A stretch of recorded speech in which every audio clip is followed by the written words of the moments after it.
Dear learner, I welcome you all to the massive open online course on emerging technologies in renewable energy. I am Sanjay Agarwal, Professor and Pro Vice Chancellor of Chhattisgarh Swami Vivekanand Technical University. Dear learner, in the previous lecture we have discussed on the topic that is called flat plate collector cum solar water heater, and under this module we discussed principle of the solar water heater. Then we discussed how efficient use of solar energy can be made. Then we discussed different energy losses associated in the flat plate collector. And after that we discussed collector cum storage solar water heater. Then we discussed solar water heater based on the flat plate collector.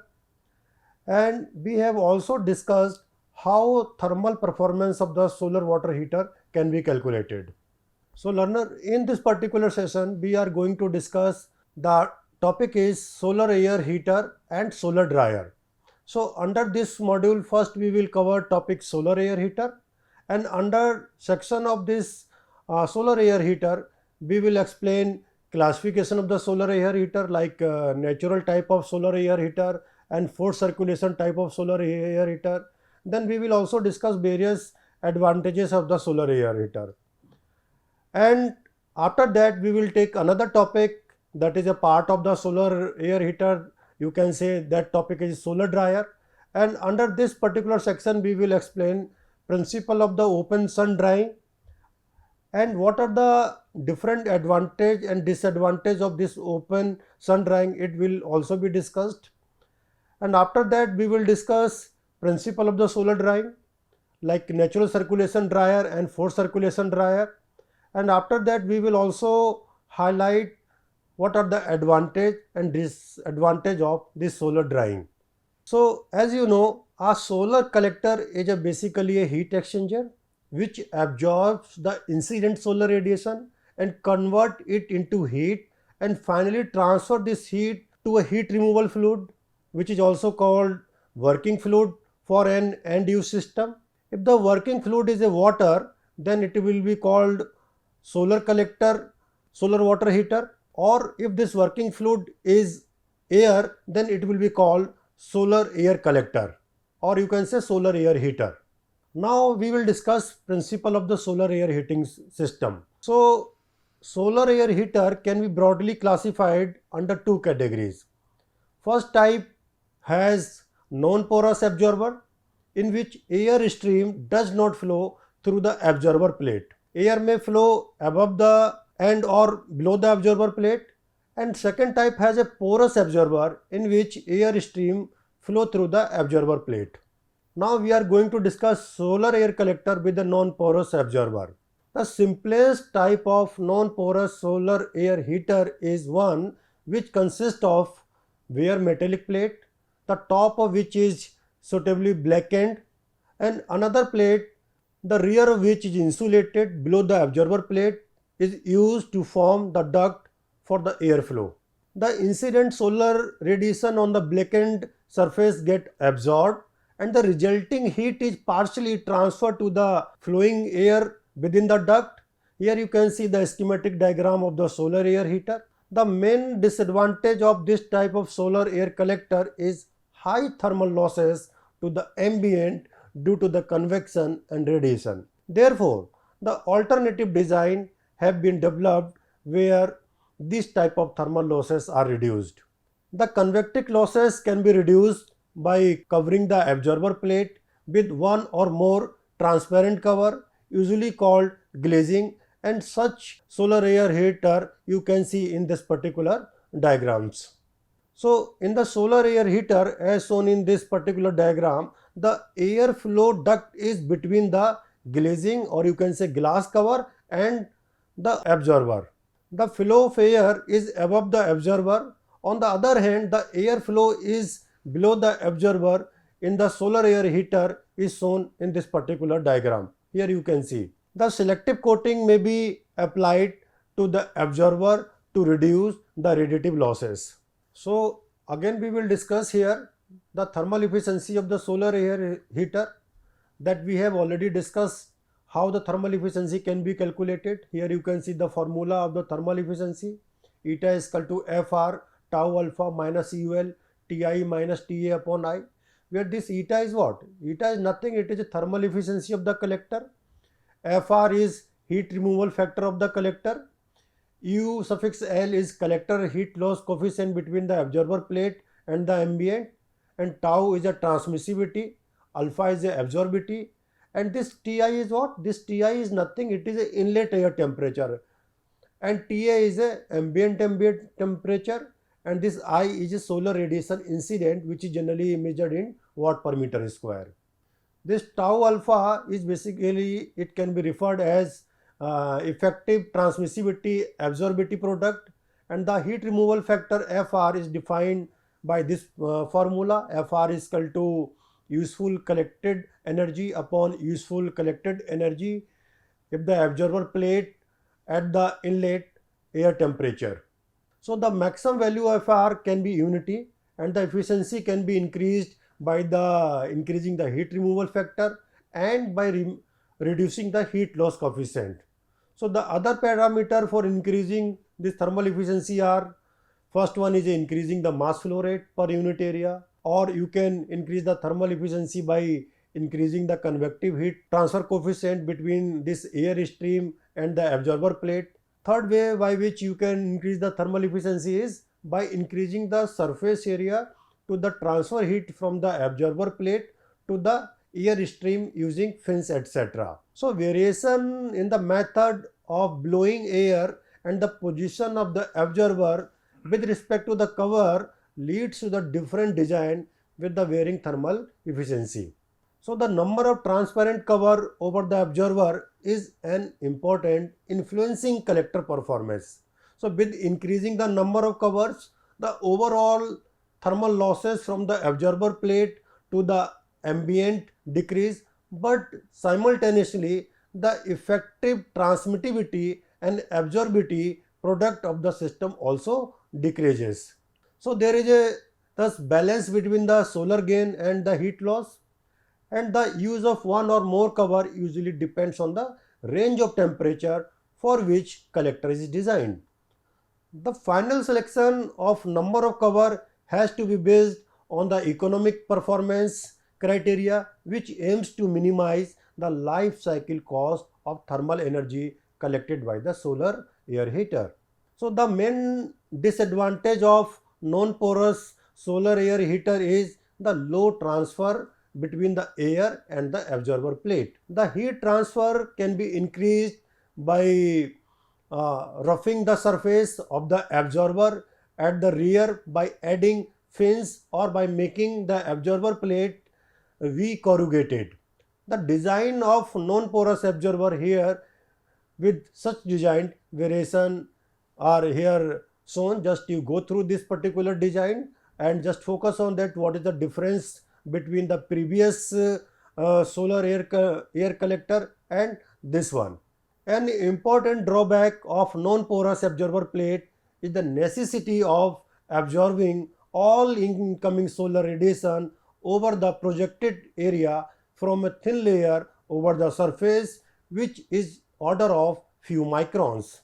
Unless selective coating are used, radiation losses from the absorber plate are excessive, and therefore the collection efficiency is difficult to be improved. The pressure drop along the duct formed between the absorber plate and the rear insulation is also prohibitive in non-porous absorber. Any effort to increase the heat transfer between the absorber and the flowing air stream, such as adding fins or enlarged corrugation, result is increased pressure drop across the collector.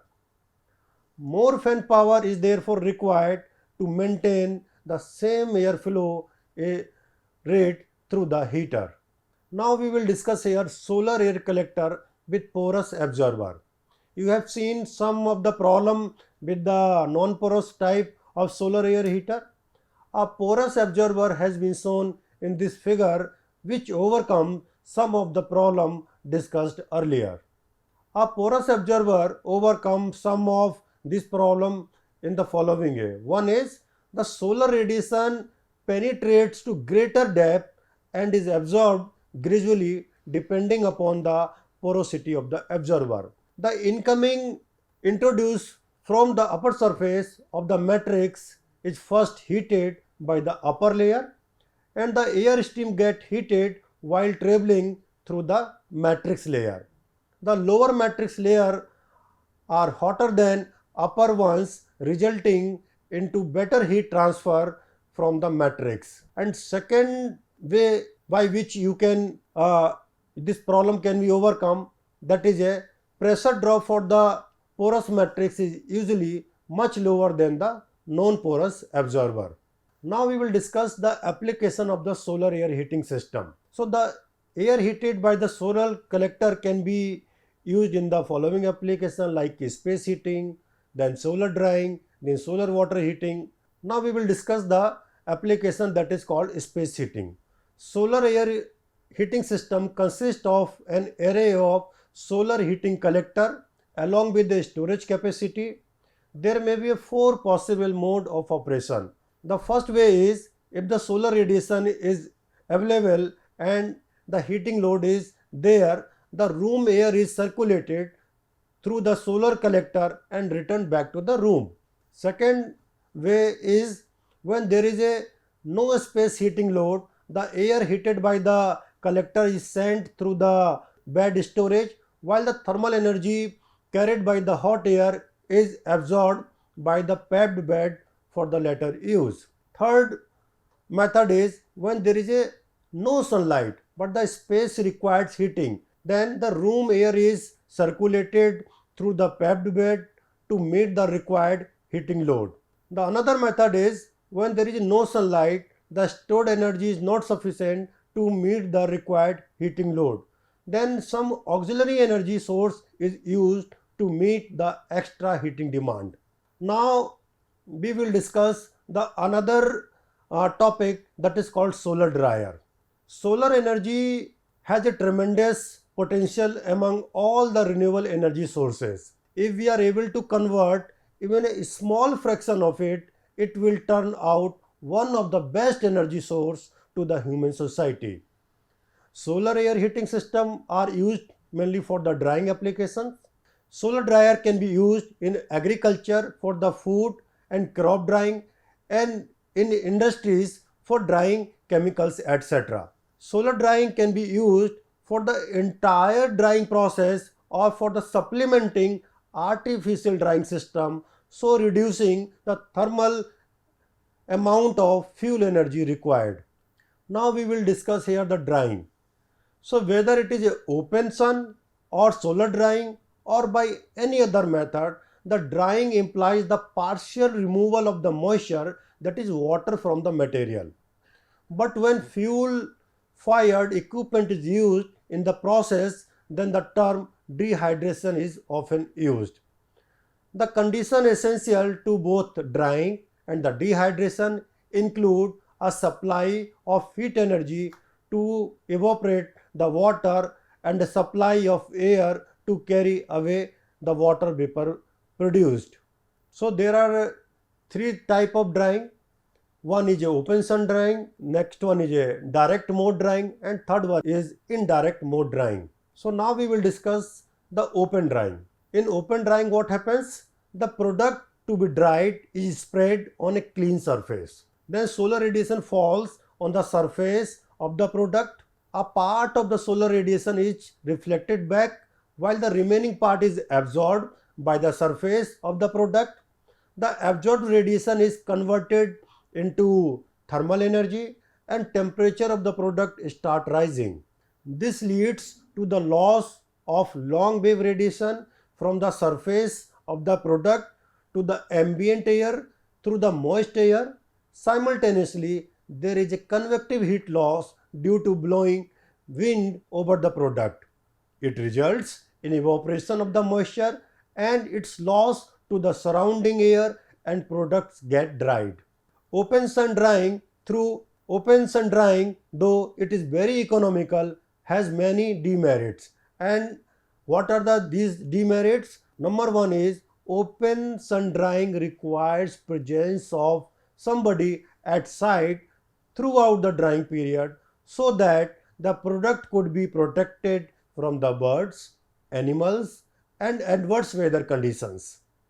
Second demerit is what? The resulting dried product are not of high quality because of dust and other sediments present in the atmosphere, etc.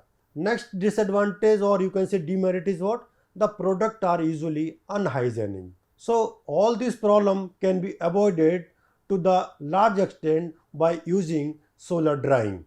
So in solar drying, first we will discuss the solar cabinet dryer. The solar cabinet dryer mainly consists of a drying cabinet. One side of cabinet is glazed to let admit solar radiation in, which is converted into low grade thermal heat, raising the temperature of inside air, the drying chamber and the material is to be dried.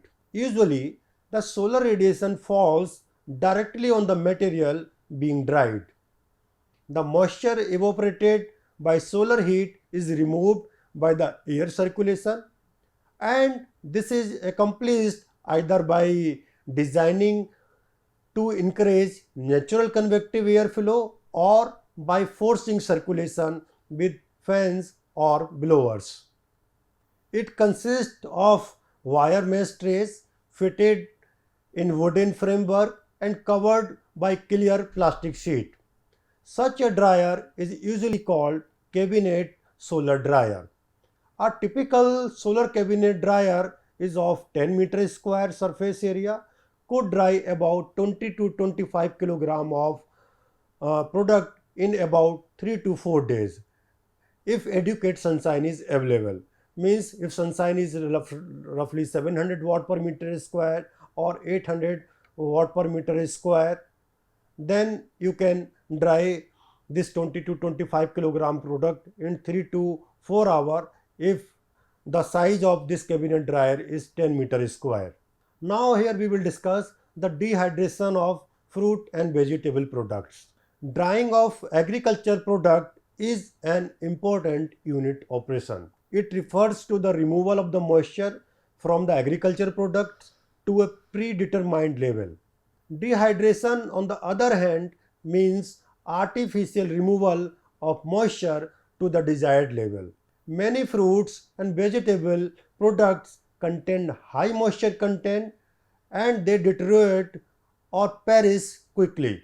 For example, fresh fruit, leafy vegetables, etc. perish faster than the potatoes, etc. For the storage of this product for the larger duration, their moisture content needs to be reduced by drying, or you can say by the dehydration. Some of the additional advantages of dehydration are the following. The dehydrated product can be sold in off season, thus fetching more money. It is easy to handle dehydrated product because of less weight. The reduced weight and the volume of dehydrated product result in reduced transportation cost. Now we will discuss the component of dehydration unit. The fruit and vegetable products can be dried by various ways. Air is widely used as a drying medium because of many merits like its availability and the convenience in use.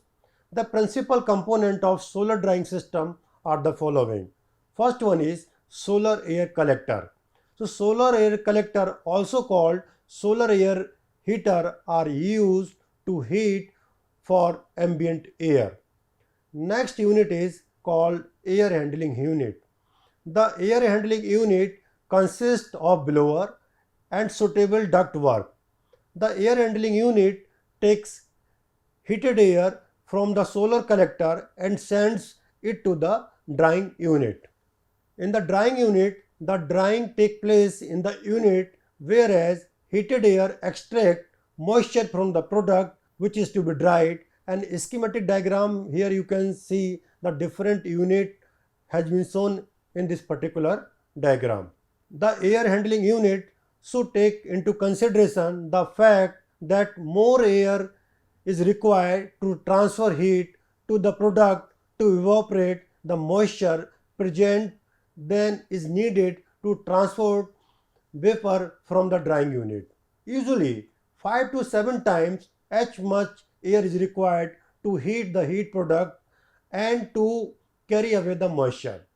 The heating of ambient air can be done by variety of ways by making use of different kind of energy sources like electricity, if we are talking about the electrical heater, if we are talking about the furnace to product steam, then oil is required. If we are talking about boiler to produce steam, at that time gas is required. If we are talking about the solar air heater, that means solar energy is required. If we are talking wood and agro waste in gasifier, that means biomass is required. Now we will discuss drying using the solar energy. So drying of agricultural product is an energy intensive operation. Conventional drying using conventional fuel may have certain merit over one the based on renewable energy. The ever increasing cost of fossil fuel and electricity and environmental consideration are enough indicator to think seriously the use of renewable energy for drying operations. Solar dryer in which air is heated from the solar energy are the most viable option for the most of the developing countries which are within the belt of good solar radiation. Solar dryer usually employ higher airflow rates at low temperature over a long drying period in comparison to the fossil fuel and fired system, which use high temperature and the low airflow rate for the rapid drying. Now we will discuss the classification of the solar dryer. The solar dryer may be classified into several general categories depending upon the mode of heating, or you can say the mode of their operation. The solar dryer may be classified as direct mode dryer, indirect mode dryer, mixed mode dryer, and structured integrated dryer. Now we are going to discuss about the natural circulation dryer. The concept of natural circulation dryer is shown in the diagram. It consists of a collector and a separate drying chamber. These dryers operate efficiently and allow more control over the drying as compared to the open sun drying. Ambient air is allowed to pass through the bottom of the solar collector. It gets heated on the black absorber plate where solar radiation gets absorbed and rise up to due to density of the difference, forcing its way through the product to be dried, which are put on the tray. The humid air is allowed to pass out from the dryer through the chimney. So here you can see the natural circulation of the dryer. So here you can see that air is flowing just from the lower end, and this air is transferred to the upper surface, and solar radiation is incident on the blackened surface. So heat is absorbed this blackened surface. That means the temperature of chamber is increasing. Now the ambient air is coming in the contact of the absorber. So what will happen? As you know, heat always transfer from higher temperature to lower temperature. So this ambient air come in contact of this absorber. So heat associated to the absorber will be transferred to the air. So you can say whatever the air which is going inside the upper chamber, the temperature of that air is more in comparison to the air. So this hot air come in the contact of that particular crop which is being put in this chamber. So what will happen? This hot air come in the contact of that crop. So whatever the moisture is there, that moisture will be removed from that particular hot air. So that crop will be dried. So this type of circulation is called natural circulation type solar dryer. And the drying time depends of this type of circulation dryer. Basically depends on amount of the incident solar radiation. That means if incident solar radiation is more, like suppose 600 watt per meter square or 700 watt per meter square. So it is obvious if solar radiation is more, that means drying time will be less. Second parameter that depends, that drying time will be more or not, that is a relative humidity of the ambient temperature. And third parameter, that is dependent whether drying time will be more or not, it will also depend on the type of the product is to be dried. So the heated air can hold more moisture than cold air. The amount of air required depends on the temperature up to which it is heated in the collector, as well as amount of moisture which enters the collector.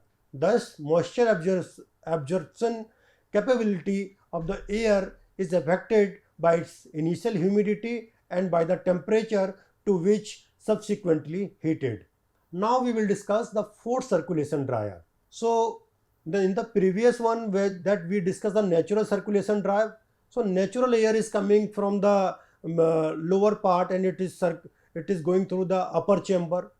That means that air is coming naturally. That's why it was called the natural circulation dryer. Now we are going to discuss the forced circulation dryer. That means you have to force the air. And how you can force the air? You can use the fan or you can use the blower. So we use a fan to create the airflow. Drying time is reduced and collector area required may also be reduced. So a forced circulation 1 ton per day rise dryer has blower of 500 watt capacity. That means you need to install a blower which will consume 500 watt power. So the dryer is operated for 6 hours.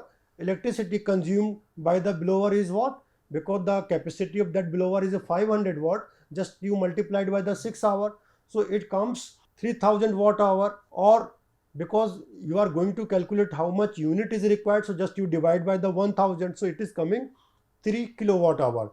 That means you need a 3 unit of electrical energy.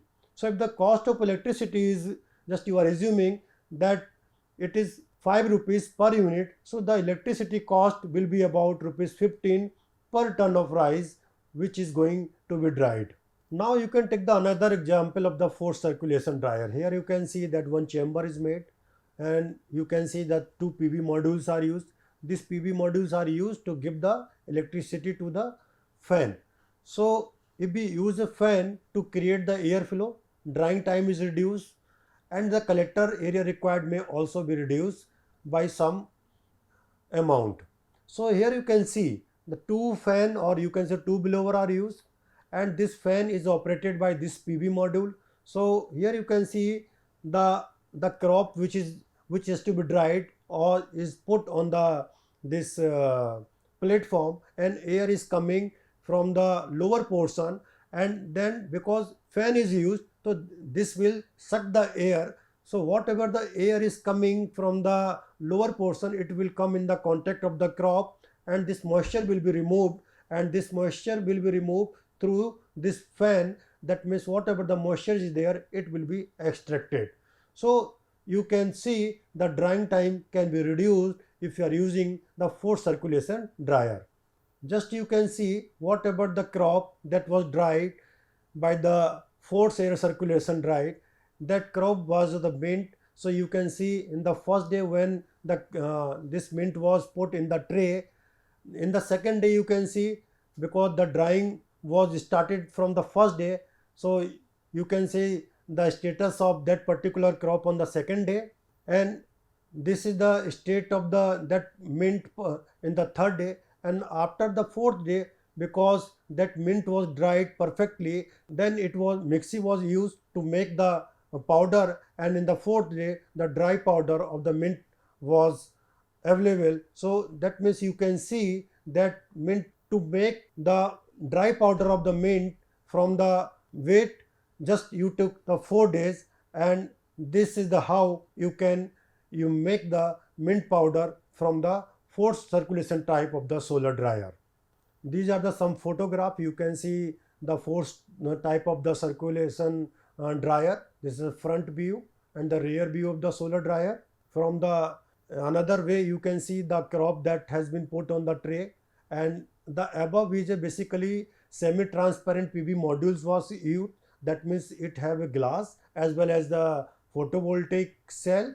That means whatever the solar radiation is incident, it is transmitted through the glass cover to the cover. At the same time, you are able to collect the electrical energy.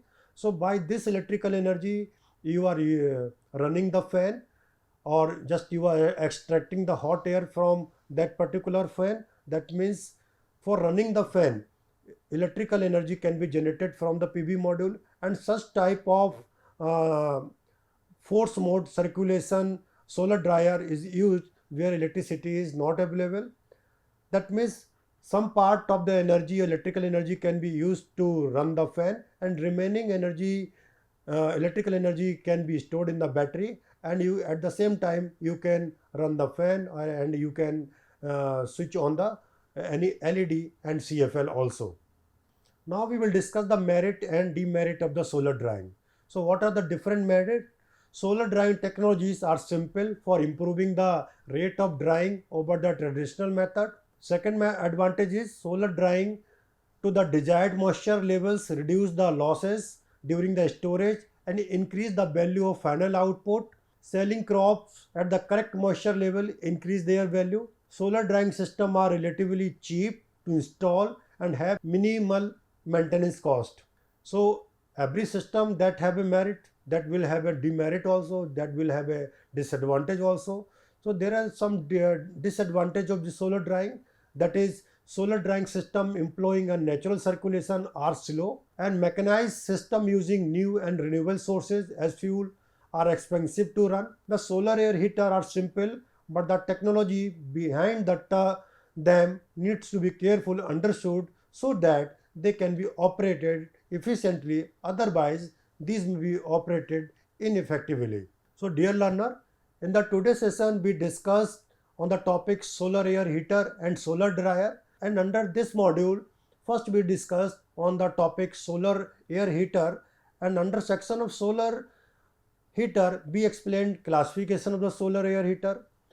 That then we discussed natural type of solar air heater, forced circulation type of solar air heater, and we also discussed various advantages of solar air heater. And after that we discussed another topic that is a related to the solar air heater, that is a solar dryer.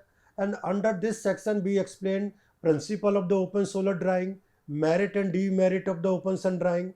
After that we discussed principle of the solar drying, and in the solar drying we discuss in that detail the natural circulation type dryer and forced circulation type dryer, and in the last we also discuss the disadvantage of the solar drying.